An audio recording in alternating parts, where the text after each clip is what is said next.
वक्रतुंडं महाकाय सूर्यकोटिसम्प्रभ निर्विघ्नं कुरु मे देव सर्वकार्येषु सर्वदा। मंगलम भगवान विष्णु, मंगलम गरुड़ध्वज, मंगलम पुंडरीकाक्ष, मंगलाय तनो हरि।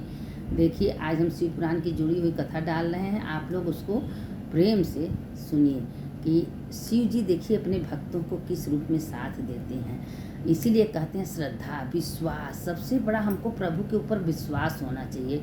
अब भगवान भी कहते हैं कि देखिए कितना खड़ा होता, देखिए भक्ति में बहुत भगवान परीक्षा लेते हैं, लेकिन उसमें अटल रहना चाहिए। भगवान सोचते हैं कि देखिए ये आदमी छोड़ देता है हमको कि पकड़ता है। अगर जो कहता है कि नहीं, जो कर रहे हैं भगवान के, भगवान अपने हमारे अच्छाई के लिए करते हैं। कभी भगवान किसी का, कोई माँ बाप बताइए किसी का बुरा चाहता है? कभी नहीं चाहते हैं, तो भगवान क्यों बुरा चाहेंगे? लेकिन हमारे कर्मानुसार तो हमको दुख सुख मिलेगा फल।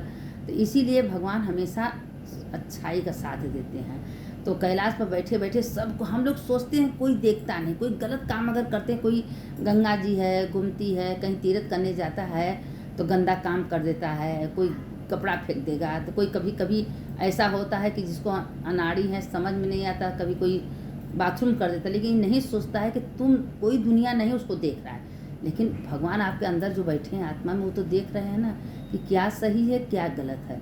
तो आपको उसका भी दंड मिलेगा। मान ला तीर्थ कर गई आप, कोई गलत काम करती तो सोचिए कि उसका भी दंड आपको मिलेगा, क्योंकि भगवान सब कुछ देखते हैं। अंदर आत्मा में सबके बैठे रहते हैं, सबके क्या हमारे ही अंदर आत्मा में बैठे हैं। यह शरीर थोड़ी ना चल रहा है, यह शरीर मत देखिए, उस शरीर का तत्व देखिए। हमारे अंदर कौन ऐसा तत्व है कि जो मेरा शरीर चल रहा है, डोल रहा है, बोल रहा है, अभी वही शक्ति, वही तत्व निकल जाके आए शरीर खाएगा, बोलेगा, डोलेगा, कुछ नहीं करे। तो इसलिए वो तत्व के ऊपर विचार करिए। तो भगवान हमेशा कैलाश पर बैठे बैठे, देखिए शिव पुराण की बात हम कर रहे हैं, और बैठे बैठे सब कुछ देखते रहते हैं। तब उसी पर पार्वती जी से कहें, पार्वती देखो, लोगों के पास अगर थोड़ा पैसा हो जाता तो अहंकार में घमंड हो जाता है। घमंड जो करना नहीं चाहिए किसी चीज़ का। तो एक सेठ थे, बहुत पैसे वाले थे, उनके तीन चार बेटियां थीं, अब बेटा नहीं। तो एक दिन विदेश जा रहे तो तब बड़ी बेटी को बुलाया, कहें बेटी यहाँ आओ। कहें क्या पिताजी? कहें कि तुम हमसे कितना प्यार करते हो? कहें पिताजी अपने जान से ज़्यादा प्यार करते हैं। पिताजी उसको खुश हो गए, और खुश होने के बाद क्या किए कि कहें तुम्हारे लिए हम कुछ कीमती चीज़ लाएंगे। फिर दूसरी बेटी से पूछे तो उसमें कि भगवान से ज़्यादा प्यार कर, भी खुश हो गए। जब तीसरी बेटी से कहें बेटा पिताजी माँ हम उतने प्यार करते हैं जितना दाल में नमक हो। तो वो सोचे कि ये ऐसा क्यों बोली है? कहें तुम्हारे आत्मा को दुखी कर दियो। कहें देखिए पिताजी, सबसे सब प्यार करता है, लेकिन जो जिसके अंदर आत्मा में भगवान बैठे हैं उससे प्यार करते हैं। आपके शरीर से हम प्यार नहीं करते, आपके आत्मा से हम प्यार करते हैं। कहें ठीक।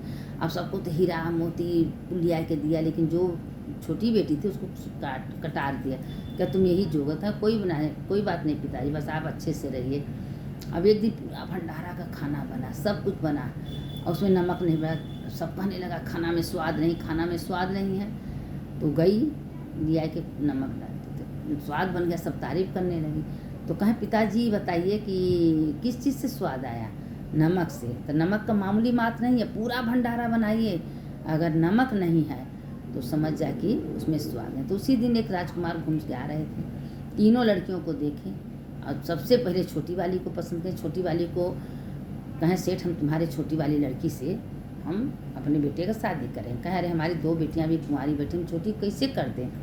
कहें भाई हमको तो हर गुण में, देखने में, सुनने में, कर्तव्य में हमारी तुम्हारी छोटी बेटी बहुत, क्योंकि तुम्हारी छोटी बेटी का हर श्रद्धा, एक तो भगवान में, भोले पार्वती माता भोलेनाथ में श्रद्धा विश्वास भगवान में है। वो हमेशा भगवान पर विश्वास करती, कहीं बैठती थी भगवान के मनन में मग्न रहती थी। कहीं से मट्टी ले लेती थी, पार्थिव पूजा बना के भगवान पर पूजा करती थी। सावन महीना चल रहा था। अब एक दिन करते करते करते करते अब फिर मंदिर में हो जाती थी। भगवान पर उसको बहुत विश्वास, अटूट विश्वास था। लेकिन अब देखिए भगवान पर विश्वास था कि दोनों लड़कियां को कोई वर नहीं मिला, उसको तुरंत इतना बढ़िया राजा के लड़के उसको पसंद कर लिए, क्योंकि भगवान पर श्रद्धा विश्वास कर रही थी और कहती थी कि हे प्रभु जो कुछ आप करेंगे हमारे अच्छाई के लिए करेंगे। अब पार्वती माता भोलेनाथ बैठ के सब कुछ देख रहे थे। तो कहें कि पार्वती माँ कहें कि भोलेनाथ चलिए हम लोग पृथ्वी पर चलें। तो कहें कि चलिए। अब आई तो उसी के घर आई, उसी लड़की से कहें कि तुम क्यों बेटा किसी का पूजा करती हो? भगवान तुमको क्या दे देते? कहें कि माता भगवान हमको क्या नहीं देते हैं, हमको सुकून देते हैं, शांति देते हैं। जो भगवान में विश्वास करता है, श्रद्धा होता है, विश्वास, उसको भगवान सब कुछ देते हैं। आप क्यों चिंता में आप लोग पड़े हैं? उसको पता नहीं था कि शंकर पार्वती जी बहुत परीक्षा लेने की कोशिश की है। उनको देखते मंत्र घर से गाय दूध लाई, मंठा लाई, दोनों जने की इज्जत की, सम्मान की, पानी पिलाई, और दोनों जनी पी हुई के मस्त हो गए। मस्त होने कहें देखो पार्वती, कहें बेटा तुम जाओ, हमेशा सुखी रहोगी। और उसका इतने घरे में, राजकुमार के घर में शादी भी हुआ, वहाँ भी भगवान की भक्ति में, अगर खानदान में एक कोई अच्छा निकल जाता है, भगवान के श्रद्धा में, विश्वास में, भक्ति में, पूरा खानदान सुधर जाता है। इसीलिए आप लोगों से बार बार कहते हैं, देखिए भगवान में श्रद्धा विश्वास रखिए, आप कभी भी भगवान से दूर मत रहिए। अगर भगवान से दूर रहेंगी तो भगवान जो है साथ नहीं देते हैं। आप भगवान में विश्वास श्रद्धा रखेंगे तो भगवान आपको साथ देंगे। इसीलिए भगवान में श्रद्धा विश्वास करके कथा सुनिए, पूजा करिए, मंदिर जाइए, और भगवान पर श्रद्धा विश्वास मत हटाइए, क्योंकि भाव के भूखे भगवान हैं। कहीं बैठे रहिए, शरीर कहीं दे दीजिए, आत्मा भगवान को देती है। जो मैं कौन हूँ, मेरे अंदर कौन है, किस तत्व, किस आत्मा से शरीर चल रहा है, डोल रहा है, बोल रहा है, खा, हम मन से अगर कोई पाप कर रहे हैं तो हमारा लेखा जोखा हो रहा है, तो मन से भगवान के बारे में सोचिए। सबके अंदर वही तत्व देखिए, वही भगवान देखिए। वही भगवान है, जो करते हैं सब भगवान करते हैं, जो सब जो होगा सब अच्छा होगा। और जब हम खाना खाते हैं, पीते हैं, तो कौन शक्ति से खाते हैं? भगवान ने मुर्दा कोई खाता है? नहीं न खाता है। तो इसलिए सोचना चाहिए कि मेरे अंदर कौन है, वही शक्ति है, वही परमात्मा है। तो इसीलिए एक भिलनी थी, जंगल में रह के महादेव का आराधना की, माता पार्वती का आराधना। महादेव उससे भी खुश होकर उसको वरदान दिए कि तुमको हम वरदान दे रहे हैं कि तुम्हारा इसी तरह जीवन अच्छे से चले रहेगा, तुम हम लोग को याद करती। तो ये देखिए 12 ज्योतिर्लिंग पार्थिव पूजे से स्थापित में, जहाँ जहाँ पार्थेश्वर पूजा हुआ है, तपस्या करते करते हर जगह भगवान भोलेनाथ प्रकट हुए। उसमें ईश्वर का आप जो जानती हैं, हर जगह पार्थिव पूजा का महत्व है।